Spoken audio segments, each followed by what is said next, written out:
jiruuf jireenyi hawaasa horsiisee bulaa horii wal qabata. Horiin kun ammoo marraa bisaaniin fidama. Bisaan naannoo gammoojjii keessatti kan laf keessa madda malee bisaan ciisaa baay'inaan hin argaman. Bisaan laf keessa madda kunin eel jedhamuun beekama. Eelli maddi bisaanii tanamaaf horiin bisaan keessa dhugu. Akkam jirtan nageenyi badhaadhaa daawwattooteen kabajamoo. Qophii waajjirri kominikeeshinii aanaa dirree waa'ee ilaawwan horiin dhugu haaromfamaa jiranii tokko irratti xiyyeeffatee isanii dhiyeessuudha. Akka xumura qophii keenyatti nu waliin tura.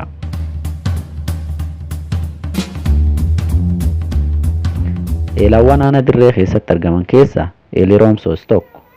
Maddi roomsootti booqee guddoo ilaawwan kun keessatti argamanii jira.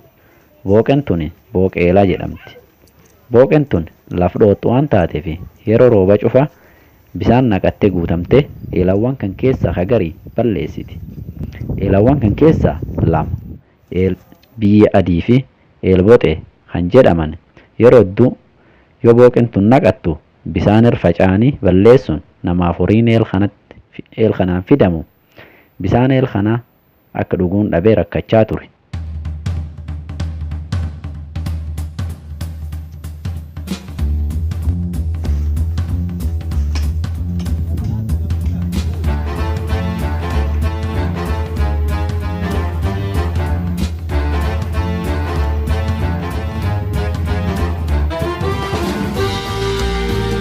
Dhiyootan ammoo uummanni iyyannaani dhaabbileen miti mootummaa garagara gurmaa'uun eel kana akka bisaan hin seenneef hojii jajjabduu deeggarsaan hojjechaa jiru.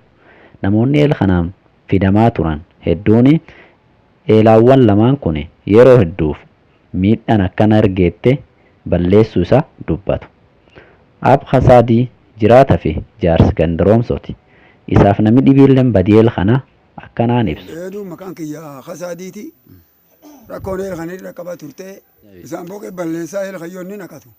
Booqeen naqattee balleessite oda kan irraan bisaan eel sun tiyaanii eel lachuu balleessanii haggaan 8 namni hin dhugu. Loon hin dhugan qotee uummatii hin danda'u. Uf jibbaatanii. Maqaan kiyya shooba goseedhani. Yoo booqeen naqattu bisaan seenanii biyyeetti dhaqachiisanii dhakaan bulee galgaloo.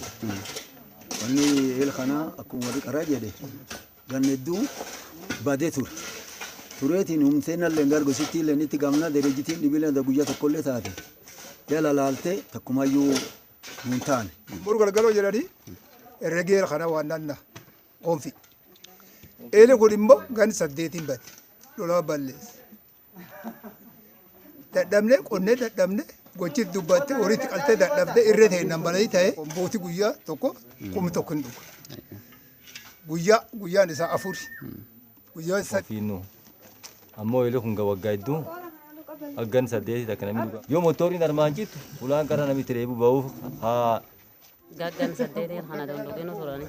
Gaggan 8 bisaan turura balleessee derejiitii ta'e. Gaaf badisuun wanti tokko horiin seenuu hin danda'u namni seenuu hin danda'u akkasumas nurra badee biyya hayyaana dhuguu jira.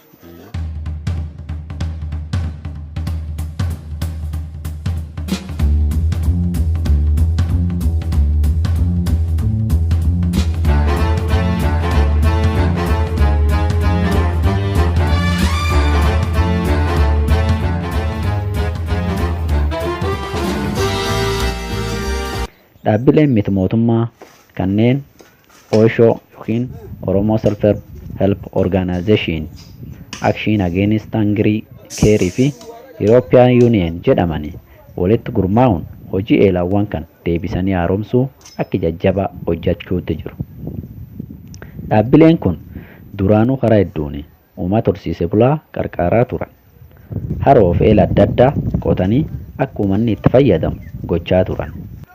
Ammallee kunoo haal kanaan hawaasa qarqaaruu jiran dhaabbileen kunneen namoonni yaadirra fudhanne eelaawwan kun yeroo ammaa akka dansaa haaromsamanii fuulduraaf bisaan seenuu akka hin dandeenyetti akka hojjetamaa jiran dubbate. Kun immoo guddoo akka isaan gammachiisee fi qaama hojii tana deeggarsaan hawaasaaf hojjeteefillee galata galchan. Warri keerii inni ijoo adda adda gaafate inni ijoon hin gargaaraa eel kan lamaanii nu gargaaraa jettee waa dagal.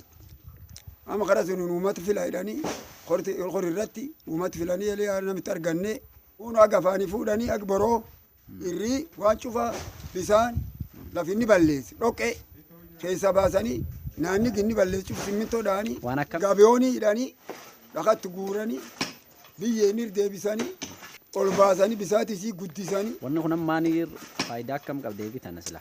Akkuma yaallee xam bisaanii seena waan jedha qabna. Wanni karas balleessa bisaan sun seenanii. Maanti seenuu dhoo?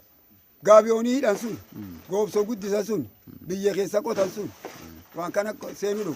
Waajjira bishaaniin gaafatanii warri nu gargaarsanii gaafatanii warreen ijoo kun amma warri gamtaa Awurooppaa kun keerii fi Ooshoo waliin ta'anii nu gargaaran.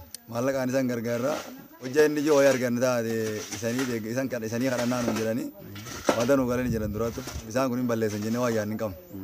Kanaafuu eelii waan namitti dhalateetiin itti guddatee bari dhuga turu waan ta'eef bu'aa guddoo nu buufte jennaan bisaan sun seenanii bisaan eegirra qabamanii faayidaa guddoo nu qabaa jira. Ejjitiin tun dhuftee jennaani kan argan hojiin teennallee nujuma dansaa warra sunillee waliin wal dhaqaa adoo yaanu hojiilee nujuma jajjabduu taa adoo yaanu arma waliin ga'een ammoo eelii kuniini waan guddoo nu fayyada motoriileen dhaatu taniin jirti inni immoo dhaloota jechuudha dhaloota kennecha kaakaa kun abaaboo dabarse arma waliin ga'een motoriin cittee baduu dandeet hanqatteetiin namni goddaamuu danda'a inni immoo waan dhaloota ta'eefi waan hin bannecha. Eegi warri agan nu hojjete an fuuldurallee waan dandeenyu itti fufnaa akka jabeeffanne akka ni hiyyoomman akkuma qara jabeeffanne irree itti arganne irree teenallee itti daran akkatti midhaafannaa jennee. Kan amma gaaf durii loonii kudhan shanii akkasii ta'e naanni gisa biyyee loon kudhan shanii akkas bu'u. Harri immoo qarqaas dirjitiitiin wal qabate loon 90 mar tokkittiin bu'anii jedhan. Tanaaf naanni gisa durii naanni lama biyyee yoo cufa roobiin balleessa harri immoo galata waaqaatiif dirjiti naanni gisa har sadii. Dirjitiin guddoo nan gargaarte akka saaretti ta'an ammoo kaaboonni dhakaa naqanii akkasii biyyee galchaa naqanii akka lagiin balleessine akka inni gisee dhibii gargaarameetiin jedhu heella. Tolchen. Dirjitiin fayyadamuu akka naannirree milkaate amma qotuu jira. Jechuun maqaan kiyya Qallaa Qaallicha jedhama. Ani dhalatuu ganda kanaati. Amma waan eel kana hanga.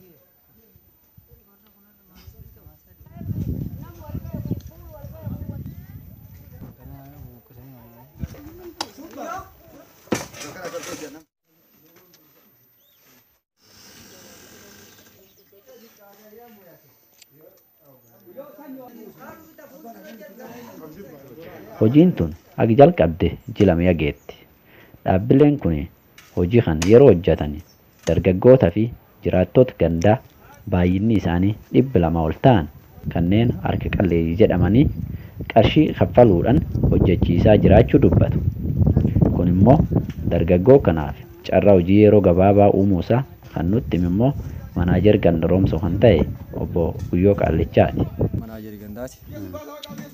Akkuma reefu dubbatanii jiran akkuma hojjechaa jiran kana namni kan hojjechaa jiru nam 200 fudhanii dhiirtii 112 dubartiin 98 kanaatu hojjechaa jira. Nama qalleessa humna hojii qabu akkana filanii hojjechaa jira. Carraa hojii uumee eelallee baay'ichaa eelallee hiri jirti amma abbaa hojjechuullee kaffaltee hin kaffalanii fi namsullee fi carraa hojii uumee jira. Ragam kaffalaniif? Nama guyyaatti 8 kaffalanii torbaan guyyaa 5 hojjetan. Guyyaa 5 arbii hirmaanna guyyaa 4 kaffalame. Waan kanam gaaf qaraati yookaan nama humna dadhabaa haan jedhanii barreessanii. As keessatti amma beekseen hojjetan guyyaatti 80tiin hojjetanii bulan sadiif akkas hojii bulan beeksitaan walitti qabanii namaa kennanii kanaaf guddoo maachin.